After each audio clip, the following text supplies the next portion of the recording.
பகாசுரா, பகாசுரா,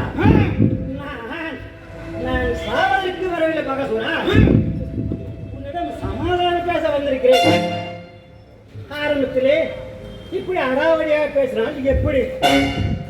நானோ பயசக்காரன், அச்சம் நிறைந்த அந்தனன்.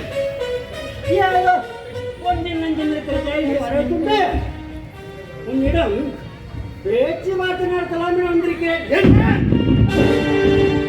பேச்சுவார்த்தையா? மூச்சு நிற்க போகிறது. அதை பற்றி கவலைப்பட்டுயா? புலியின் குகைக்குள் வந்த புள்ளிமான் இனி புலம்புவதால் பயன் ஏதுமில்லை.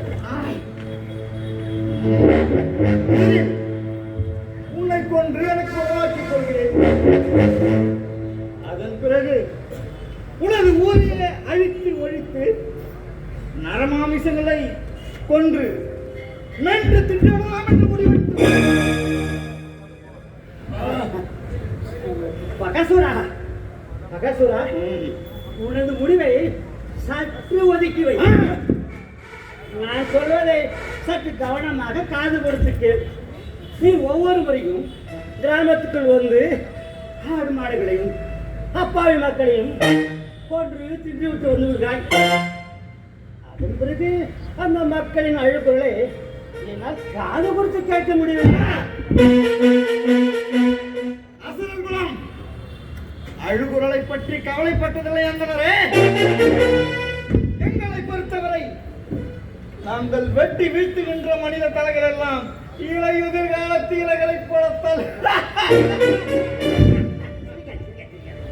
ரத்த வெள்ளத்தில் நீந்தி விளையாடுவது இந்த ரத்தத்தோடு கலந்த குல வழக்கம்.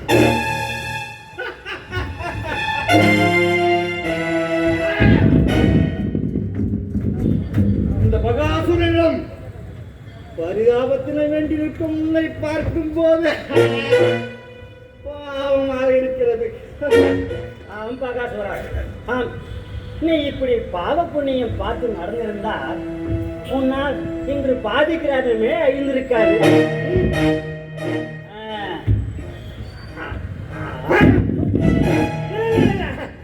அதற்கு ஒரு முடிவு கட்டத்தான் இப்போது ஒரு திட்டத்தோடு வந்திருக்கிறேன். திட்டமா? என்ன திட்டம்?